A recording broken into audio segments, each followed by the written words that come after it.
اس وقت آپ کے سامنے اپنے ایک حج کے سفر کے دوران ایک بہت بڑے بزرگ کی ملاقات ہوئی تھی۔ مسجد نبوی مدینہ منورہ میں ہم لوگ بیٹھے ہوئے تھے، اچانک ایک بہت بڑے شیخ پڑوس کے ملک کے بیٹھے ہوئے تھے اور عوام ان کے ارد گرد بیٹھی تھی۔ تو میں نے بھی اپنے دوست احباب سے کہا کہ یہ بزرگ ہیں، ہم تو ان کو پہچانتے نہیں لیکن ہم ان کی ملاقات کرتے ہیں، کونوا مع الصادقین۔ لہذا ہم ان کی خدمت میں گئے۔ ہم نے حضرت سے کہا کہ حضرت ہم ہندوستان سے آئے ہیں اور یہ ہمارے دوست احباب بھی آپ سے ملاقات کے لیے آئے ہیں، آپ کچھ نصیحت فرما دیں۔ بڑی پیاری باتیں انہوں نے کہی تھی، اسی کو میں آپ کے سامنے آج دوہرا دیتا ہوں۔ انہوں نے یوں کہا کہ میرا معمول ہے کہ سال گزشتہ بھی میں جب حج کے لیے آیا تھا میں اسی جگہ پر بیٹھا تھا اور آج بھی یہیں پر بیٹھا ہوا ہوں۔ لہذا جب بھی کوئی مدینے میں میری ملاقات کے لیے آتا ہے تو میں چند تحفے ان کو دیا کرتا ہوں۔ تو ہمارے دوست احباب تو بڑے خوش ہو گئے کہ شاید حضرت کچھ قیمتی ہدایہ دیں گے ہمیں، کیونکہ مدینے کا مشہور ہدیہ یہ ہے التمر۔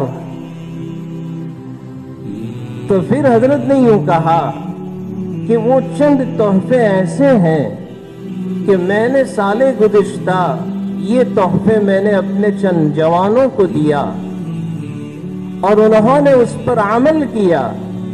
2 دن کے بعد وہ احباب آئے اور انہوں نے یوں کہا کہ حضرت آپ کے تحفوں پر ہم نے عمل کیا، خدا کی قسم آج رات ہمیں اللہ کے نبی کی خواب میں زیارت ہو چکی ہے۔ آج رات ہمیں خواب میں اللہ کے نبی کی زیارت ہوئی ہے۔ میں نے کہا کہ حضرت یہ تو بڑے قیمتی تحفے ہیں، اب ہمیں بھی پیش کیجیے۔ لہذا وہ تحفے جب میں لے کر آیا تو میں نے بھاؤنگر کے اکثر مساجد میں وہ تحفے جب بیان کیے تو بہت سے لوگوں نے مجھے بھی کہا کہ ہم نے بھی اس پر عمل کیا، اللہ نے ہمیں بھی یہ نعمت سے مالا مال فرمایا۔ تو میں نے کہا کہ حضرت وہ تحفہ کیا ہے؟ بہت پیاری بات بیان فرمائی، بڑوں کی باتیں بڑی ہوا کرتی ہیں۔ حضرت نے یوں کہا کہ بھئی دیکھو، سب سے پہلا تحفہ یہ ہے اپنے آپ کو گناہوں سے بچاؤ۔ بنیادی چیز بیان فرمائی، اپنے آپ کو گناہوں سے بچاؤ۔ جو آدمی گناہ سے بچے گا، کیونکہ قرآن کریم میں اللہ تبارک و تعالیٰ نے ارشاد فرمایا وَذَرُوا ظَاهِرَ الْإِثْمِ وَبَاطِنَهُ، وَذَرُوا ظَاهِرَ الْإِثْمِ وَبَاطِنَهُ، چاہے گناہ صغیرہ ہو چاہے گناہ کبیرہ ہو، ہر آدمی کو اپنے آپ کو گناہوں سے بچنا چاہیے۔ خاص طور پر ہماری اپنی برادری، ہمیں تو اس طرح رہنا پڑے گا کہ گناہ کبیرہ تو بہت دور کی بات، لیکن گناہ صغیرہ سے بھی ہمیں تو احتیاط برتنا چاہیے۔ اور پھر فرمایا ایک عالم دین کی مثال دلہن کی طرح ہے۔ کس کی طرح ہے؟ دلہن کی طرح ہے کہ جس طریقے سے دلہن دیہات میں جب وہ رخصتی ہو کر آتی ہے تو دیہات کے لوگ جمع ہوتے ہیں دلہن کو دیکھنے کے لیے کہ اس کے چلنے کا انداز کیا ہے، اس کے بیٹھنے کا انداز کیا ہے، اس کے بات کرنے کا انداز کیا، ایک ایک حرکت پر اور ایک ایک اس کے عمل پر دیہات والوں کی نظر ہوتی ہے۔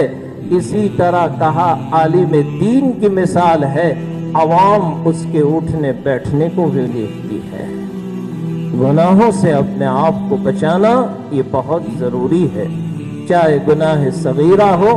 پھر ذوالفقار صاحب، حضرت مولانا ذوالفقار صاحب نقشبندی دامت برکاتہم العالیہ نے، حضرت نے بڑی عجیب مثال بیان فرمائی کہ گناہ ہے، صغیرہ ہو یا کبیرہ ہو، جس طریقے سے آگ کی چنگاری اور ایک آگ کا شعلہ، جتنا نقصان شعلے کا ہے اتنا ہی نقصان چنگاری کا ہے۔ جس طریقے سے ہم ایک بڑے شعلے کو اپنے ہاتھ میں نہیں پکڑ سکتے، اسی طرح ہم اور آپ چنگاری کو بھی اپنے ہاتھ میں نہیں لے سکتے ہیں۔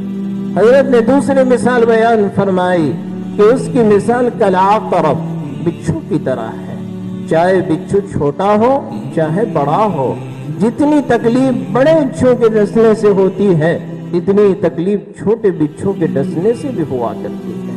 لہذا گناہوں سے اپنے آپ کو بچانا ہر عالم دین کے لیے بہت بہت ضروری ہے، بلکہ فرمایا کہ اس کے لیے ہمیں اپنے آپ کا محاسبہ کرنا پڑے گا۔ حضرت نے فرمایا کہ روزانہ محاسبہ کرنے کی عادت ڈالو، رات کو سونے سے پہلے اپنے آپ کے دل پر اثر و توجہ ڈال کر دیکھ لیا کرو، آج مجھ سے کتنے گناہ ہوئے کتنے نہیں ہوئے۔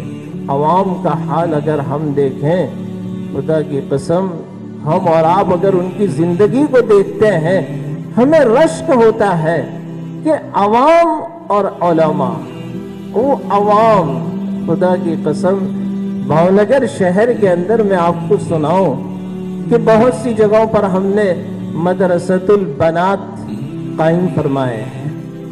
لہذا میں نے اس سے پہلے بھی حضرت کے دفتر میں یہ واقعہ بیان کیا تھا کہ ایک وقت وہ تھا شہر بھاونگر کا، عورتوں میں پردے کا کوئی انتظام نہیں تھا، بہت سی عورتیں بے پردہ نکلتی تھی۔ لیکن جب ہم نے مدرسہ عائشہ صدیقہ رضی اللہ تعالی عنہ، مدرسہ والدین، مدرسہ خدیجۃ الکبریٰ، مدرسہ ام سلمہ، مدرسہ حضرت بلال، ان مدارس الگ الگ محلے میں قائم کیے گئے، اور ہم نے یہ نظام بنایا کہ وہ بچیاں جو اسکول جانے والی ہے اور وہ بچیاں جو بالغ ہیں، جو متزوجہ ہیں، شادی ہو چکی ہے یا معمر ہے، ان کا بھی ہم نے نظام بنایا۔ لہذا اس مدرسے کی برکت سے آج کئی عورتیں پردے میں آ گئی۔ مدرسہ عائشہ صدیقہ رضی اللہ تعالی عنہا میں ابھی چونکہ حضرت مولانا فاروق صاحب بنات کے سلسلے میں بات ہو رہی تھی، تو ایک عورت جس کی عمر تقریباً 65 سال کی تھی، اس 65 سال کی بڑھیا نے مدرسہ عائشہ صدیقہ میں داخلہ لیا، اور اس نے یوں کہا کہ مجھے اپنا قرآن صحیح کرنا ہے۔ الحمدللہ اس بڑھیا نے قرآن کریم کو صحت کے ساتھ دوبارہ یاد کر لیا اور اس کا قرآن مکمل ہو گیا۔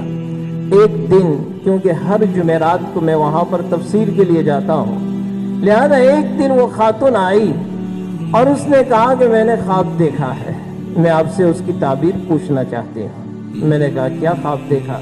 پردے سے اس نے پوچھا کہ آج رات میں نے یہ خواب دیکھا، کیونکہ اس عورت کی بینائی کمزور تھی، لہذا روزانہ اس کے خاوند ہاتھ پکڑ کر اس کو مدرسے چھوڑنے کے لیے آیا کرتے تھے۔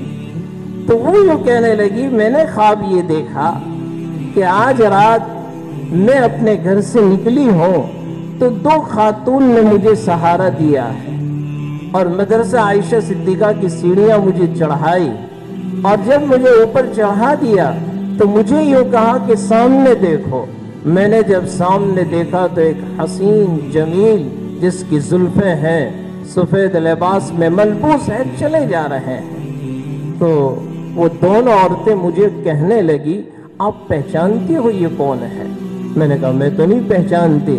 کہا ھذا محمد الرسول اللہ صلی اللہ علیہ وسلم، یہ اللہ کے نبی ہیں، اور مجھے پہچانتی ہو ہمیں؟ کہا میں آپ کو نہیں پہچانتی۔ کہا انا عائشہ وانا خدیجہ، میں عائشہ ہوں اور میں خدیجہ ہوں۔ وہ بڑھیا رونے لگی اور صبح مجھے یہ پوچھ رہی ہے، میں نے خواب دیکھا، میرا خواب کی حقیقت کیا ہے؟ میں نے کہا امی جان، میرے نبی نے ارشاد فرمایا، من رآنی فی المنام فقد رآنی فإن الشیطان لا یتمثل بی، جس نے خواب میں میری زیارت کی اس نے مجھ ہی کو دیکھا ہے،